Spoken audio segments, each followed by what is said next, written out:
Tumetoka kusoma pa ile Waefeso sura 6. Tufungue pale. Waefeso sura 6 kuanzia ule mstari wa 10. Kuna vita kubwa sana kama mama ulivyosema. Kama Mungu angekuwa anakufunulia, usingelala. Yaani Mungu angekuonyesha hiyo. Maadui ambao shetani amewaandaa kwa ajili ya kukukandamiza, usingelala. Lakini kwa sababu Mungu hajataka kukuonyesha, yeye amesema tu omba. Na Mungu anaposema omba, maana yake kuna mambo yanaendelea.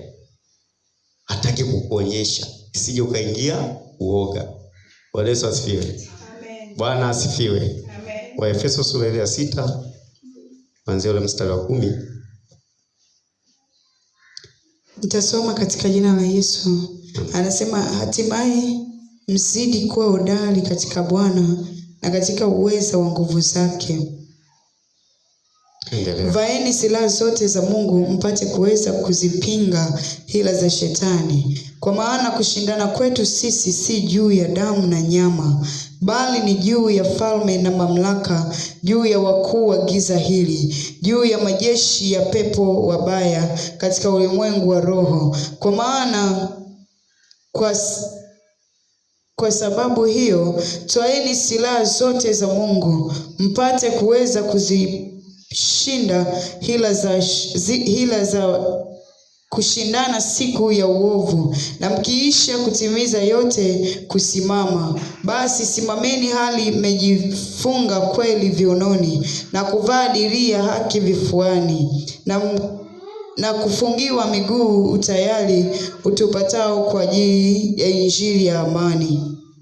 Zaidi ya yote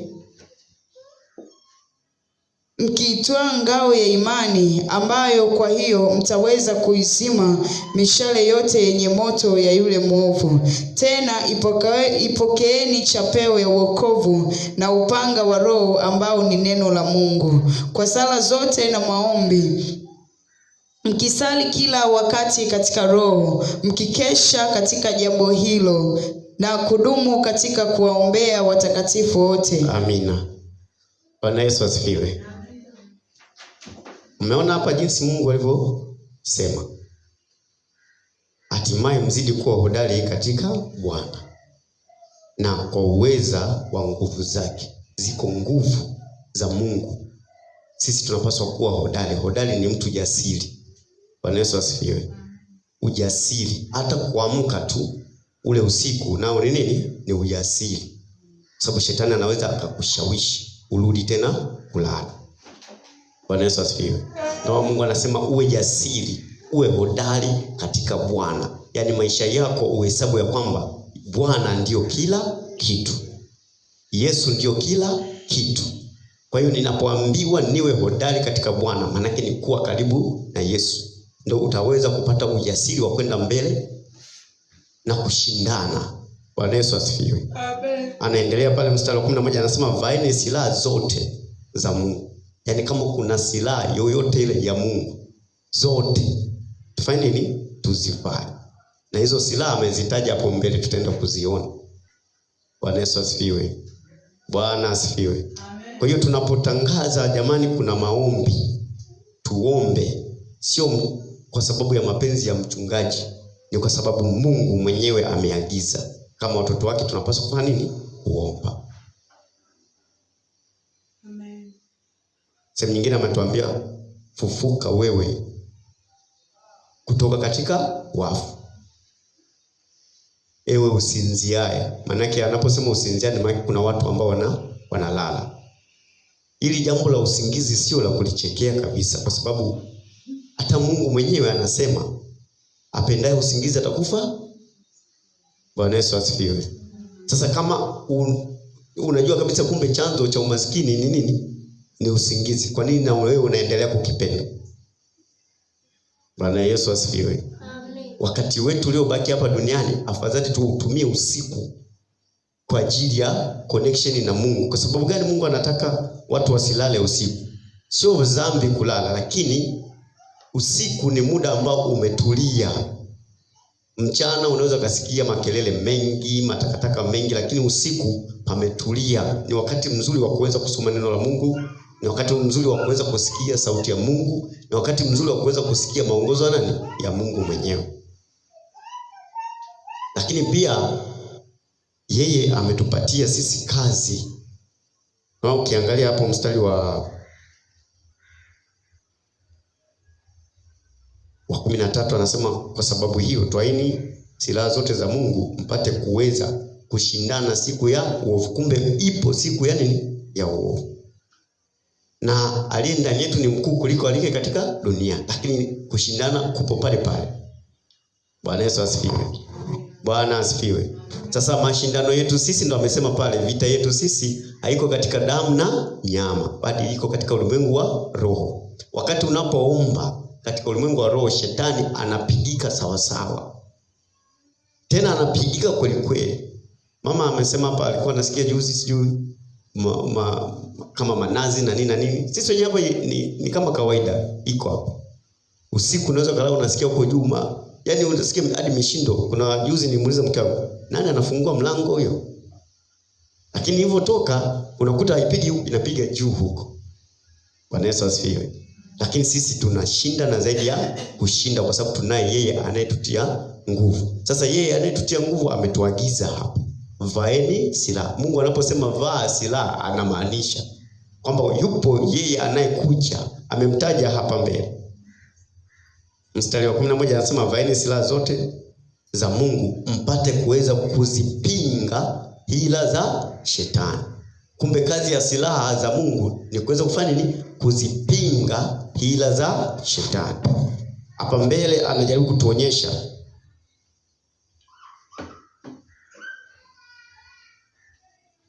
mstari wa 14 anasema, basi simameni hali mmejivika kweli viunoni na kuvadilia haki kifuani na kufungiwa miguu ya utayari tupatao kwa injili ya amani.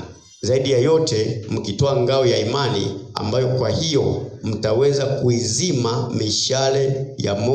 mishale yote yenye moto ya yule mwovu. Tazama hapo, kumbe kuna mishale ambayo inarushwa katika ulimwengu wa nini? Wa roho. Bwana Yesu asifiwe. Kuna utofauti kati ya mshale na risasi na bomu. Shetani atumiage bomu.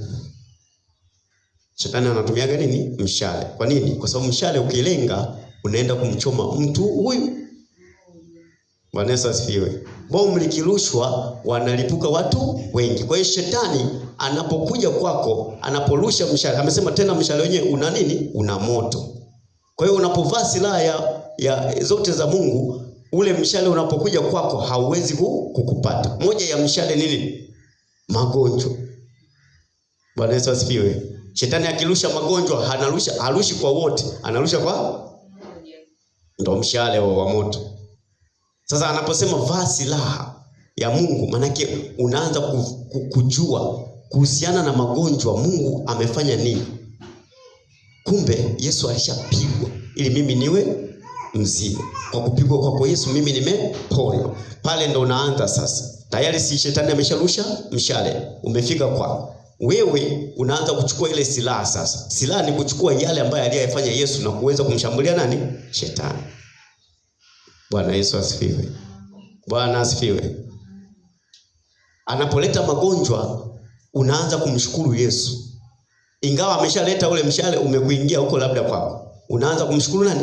Yesu. Asante Yesu kwa sababu wewe ulikuja ili mimi niwe na uzima kisha niwe nao tele. Na ukasema kwamba kuanzia sasa mimi sitoishi katika mambo ya dhambi, bali nitaishi katika mambo ya haki. Na kwa kupigwa kwako mimi nimepona. Shetani, nataka usikie Yesu alichokifanya kwa ajili yangu. Kwa kupigwa kwake Yesu mimi nimepona. Kwa kupigwa kwake Yesu familia yangu imepona. Kwa kupigwa kwake Yesu maisha yangu yamepona. Kwa kupigwa kwake Yesu kila kitu kimefanya nini? Kimepona. Bwana Yesu asifiwe. Bwana asifiwe. Hiyo ndiyo silaha, kuchukua neno la Mungu na kuanza kumrushia nani? Shetani. Utakapofanya hivyo ndipo kazi ile ambayo Yesu alikuwa ameifanya kwa ajili yako itaanza kufanya nini? Kudhihirika. Bwana asifiwe. Bwana Yesu asifiwe. Anatuambia mstari wa 15, na kuifungiwa miguu ya utayari kupatao kwa injili ya amani. Zaidi ya yote mkitoa ngao ya imani. Hapa anasema ngao ya imani. Kutoa maana yake ni kuchukua. Ngao ya imani. Na imani yetu sisi ni nani? Ni Yesu Kristo. Tunapokuwa na Yesu Kristo, tunapomchukua Yesu Kristo kuwa ndani yetu, ndio tutaweza kushinda mishale yote yenye moto ya yule mwovu ambaye ni shetani. Anaendelea tena, anasema tena ipokeni chapeo ya wokovu na upanga wa Roho ambao ni nini? Ni neno la Mungu. Kumbe neno la Mungu ni chapeo ya wokovu, lakini neno la Mungu ni upanga wa Roho. Upanga tunajua kazi yake. Upanga kazi yake ni kukata kila jambo baya linalotoka kwa nani? Kwa shetani. Bwana Yesu asifiwe. Bwana asifiwe.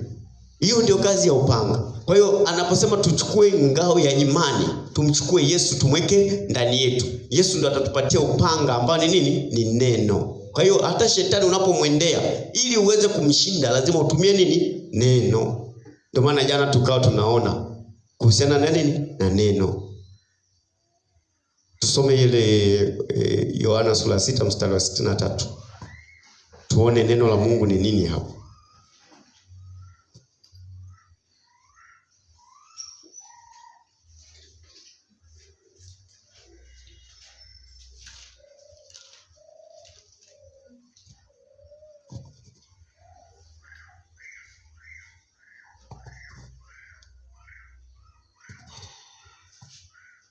Nitasoma Yohana sura ya 6 mstari wa 63.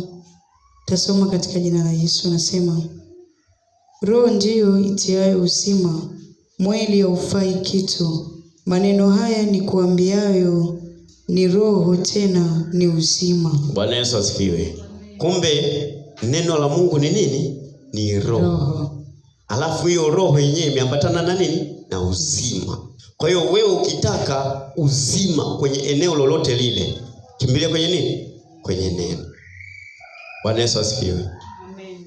Bwana asifiwe. Amen. Sasa anapotuambia kwamba neno ni roho tena ni uzima, ndio aliyebeba mambo yetu. Jana tuliona kwamba tunataka mambo yetu, tunataka kufanikiwa katika jambo lolote lile. Liwe ni jambo la uponyaji, liwe ni jambo la uchumi, liwe ni jambo la ndoa, liwe jambo lolote lile. Amen. Kikubwa ni neno. Simama na neno. Kwa sababu utakaposimama na neno, maana unaruhusu Mungu mwenye aje afanye kazi kwenye maisha yako. Roho ndiye itiaye uzima, mwili haufai kitu. Maneno hayo niliyowaambia ni roho tena ni uzima.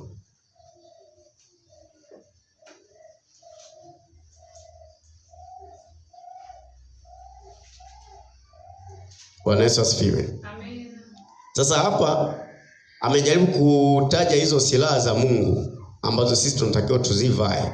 Ule mstari wa 11 anasema vaeni silaha zote za Mungu mpate kuweza kuzipinga hila za shetani.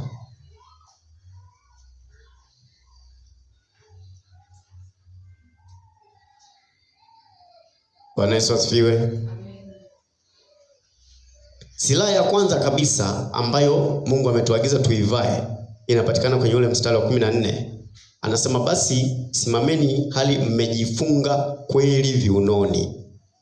Kumbe silaha ya kwanza kabisa ambayo wewe unatakiwa uivae ni kweli ya Mungu.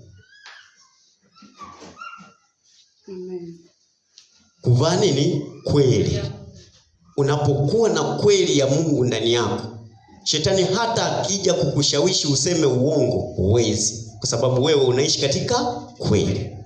Hata kama ule uongo utaonekana umepambwa na una faida nyingi ambazo zinakwenda kuonekana mbele, hapana, zile faida zinakuwa ni za muda mfupi kwa ajili ya kukuziba wewe usione maharibifu yanayokwenda kutokea mbele. Afadhali upate hasara katika kukataa uongo kuliko kukubaliana na uongo ukapata faida ya muda mfupi na ukapata hasara ya muda mrefu. Bwana Yesu asifiwe. Bwana asifiwe. Kwa hiyo kweli ya kwanza ambayo Mungu silaha ya kwanza ambayo Mungu anataka wewe uivae, uwe na kweli ndani yako. Okay. Tuvae silaha zote za Mungu. Mungu akubariki sana. Tuvae silaha zote za Mungu. Kwa hiyo silaha ya kwanza kabisa ambayo shetani yeye anaiogopa ni kusema kweli, kuwa mkweli. Na mtu yoyote anayekuwa mkweli, ndio huko mtaani unasikia anasema huyu mtu ana msimamo sana. Ukimwendea ovyo ovyo hawezi kukubaliana na wewe. Sio msimamo, amesimama katika kweli ya Mungu. Unapomletea jambo lolote, yeye analiangalia ili jambo Mungu anasemaje. Kukaa katika kweli manake ni kwamba kila kinachokuja unakipima kwenye neno la nani? La Mungu. Kwamba jambo hili nikilifanya, Mungu yeye atajisikiaje? Je, Mungu ameniruhusu nilifanye? Huyo ndio mtu ambaye amesimama katika nini? Kweli. Anasema vaa hiyo silaha. Na unapovaa manake hautakiwi kuivua. Hajasema hapo vue. Yeye amesema vaeni silaha zote za Mungu. Utakapovaa silaha ya Mungu, inapokuja silaha ya shetani ya uongo, wewe unaishinda kwa sababu wewe una kweli ndani yako. Bwana Yesu asifiwe. Bwana asifiwe. Silaha ya pili ambayo unatakiwa uivae,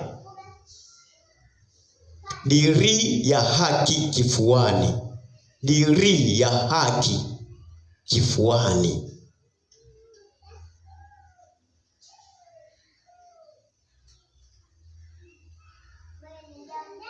Sasa tunapozungumzia dirii manake mmewahi kuwaona wale punda wanaobebaga maji wanakuaga wili punda, au ng'ombe wanaolimaga wale wanakuaga wili. Mmewahi kuona ule mti uliokaa katikati ule ambao umepita katikati, umetenga punda na punda, alafu umepita mwingine hivi, umemvesha punda hapa shingoni na hapa shingoni. Ile ndio inaitwa dirii.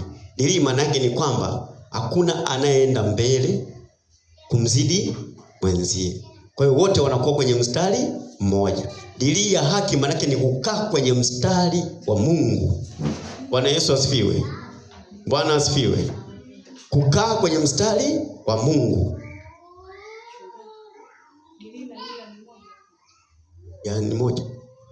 Dirii ya haki, vaa hiyo. Bwana Yesu asifiwe.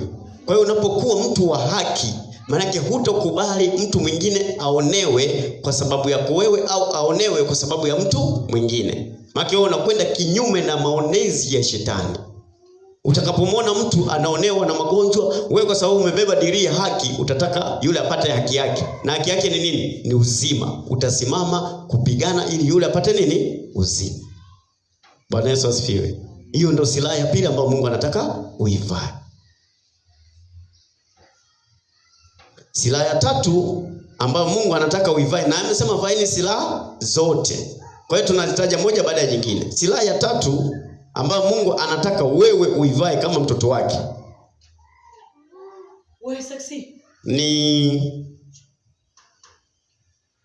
ni kuwa mtu aliyekuwa tayari kupeleka injili, kupeleka neno la Mungu. Tushaona wote injili ni uweza wa Mungu uletao wokovu. Hapa anatuambia na kufungiwa miguu utayari tupatao kwa injili ya amani. Maana unakuwa tayari wa kupeleka nini? Injili. Hiyo ni silaha ambayo shetani hataki.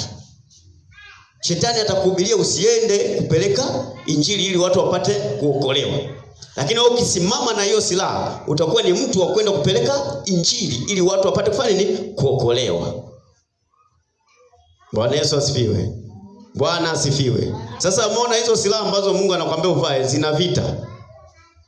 Kwa hiyo mishale inaporushwa, wewe unapoenda kupeleka injili, mishale inaporushwa inakuja inakutana na Yesu mwenyewe. Wewe unaendelea na wokovu. Kwa sababu shetani anaporusha mshale anataka kwamba uache kupeleka injili ili watu waendelee kufanya nini? Kupotea. Na watu wanavyoendelea kupotea ni yeye ndiye anayewamiliki. Lakini unapopeleka injili maana unapeleka uweza wa Mungu ambao utakaopeleka wokovu kwa yule ambaye atakayeweza kufanya nini? Kupokea Yesu kuwa Bwana na Mwokozi wa maisha yake. Na anapokuwa na wokovu ndipo pale sasa ambapo anaanza kupatiwa haki yake. Kwa hiyo watu wengi wanaishi katika ulimwengu huu, Tanzania, Kenya, Uganda na kwingine kote, hawana haki zao, hawapati yale ambayo yanapaswa kuwapata kwa sababu bado hawajampokea Yesu kuwa Bwana na Mwokozi wa maisha yao. Na inawezekana kwa sababu labda mimi na wewe hatujaenda kuwapatia injili, au kwa sababu wamepewa injili lakini bado shetani ameendelea kuwashambulia. Bwana Yesu asifiwe. Bwana asifiwe. Hizo ni silaha. Hiyo ni silaha ya ngapi? Ya 3. Kuwa mtu wa kupeleka nini? Injili. Silaha ya 4 anasema uwe mtu wa imani, umwamini Yesu. Anatuambia hapa katika ule mstari wa 16, zaidi ya yote mkiitwaa ngao ya imani, ambayo kwa hiyo mtaweza kuizima mishale yote yenye moto ya yule mwovu. Umwamini Yesu. Yesu anasema mnamwamini Mungu, niaminini na mimi. Kazi zile ambazo mimi ninazifanya na nyinyi mkiniamini mtafanya, na kubwa zaidi ya hizo mtazifanya. Bwana Yesu asifiwe. Bwana asifiwe. Kwa hiyo sisi tunamwamini nani? Yesu. Kwa hiyo silaha nyingine ya kuweza kumshinda shetani na kazi zake zote na mishale yake yote ni kumwamini nani? Yesu. Unapomwamini Yesu tayari inakufungulia mlango wa wewe, malaika wa mbinguni wanashushwa kuja kwako. Wako malaika wa ulinzi, wako malaika wa aina mbalimbali, wako ambao watakutumikia katika mambo mbalimbali. Shetani anapoleta mambo yake, anakutana na wale malaika, anakutana na nguvu ya Yesu, na Yesu anamwambia huyu ni mali yangu, kwa sababu yeye ananiamini mimi. Bwana Yesu asifiwe. Bwana asifiwe. Kwa hiyo ni silaha ya ngapi? Ya 4, kumwamini Yesu. Na kumwamini Yesu maana yake ni nini kwa lugha nyingine? Ni kumtegemea Yesu katika mambo yote. Mshirikishe. Tunasema kila siku hapa, mshirikishe. Mwambie ninahitaji msaada wako. Bwana Yesu asifiwe. Hiyo ni silaha ya ngapi jamani? Ya 4. Silaha ya 5 anasema tuwe watu wa kusoma neno la Mungu, kulitafakari neno la Mungu, kulitumia neno la Mungu. Hapa anatuambia katika ule mstari wa 17, tena ipokeeni chapeo ya wokovu. Kumbe neno la Mungu ni chapeo ya wokovu na upanga wa Roho, ambao ni neno la nani? La Mungu. Kumbe neno la Mungu ni chapeo ya wokovu, inayebeba wokovu. Bwana Yesu asifiwe. Neno la Mungu ndo tuseme ndo sehemu pekee inayebeba wokovu wetu. Wewe ukitaka kuyajua maisha yako kwenye nini? Kwenye neno la Mungu. Ukitaka kuokolewa katika maeneo yoyote yale ya maisha yako, yanatoka kwenye nini? Kwenye neno la Mungu. Kwa hiyo neno la Mungu ndio limebeba kila kitu ambacho unakitaka. Ndio maana anaita kama chapeo. Chapeo tunajua wote chapeo Chapeo tujue. Chepe kazi yake ni kubeba. Bwana Yesu asifiwe. Bwana asifiwe.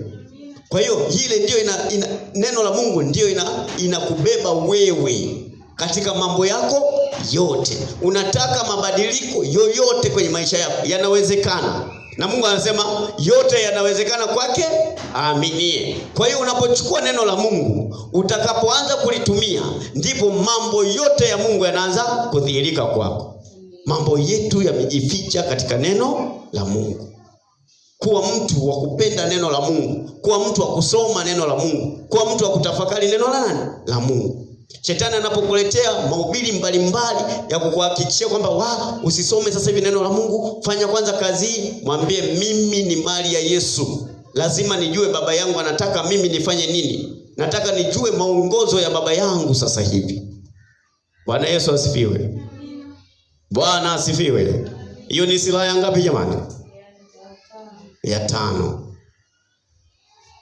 Na silaha ya 6 ni uwe mtu wa maombi.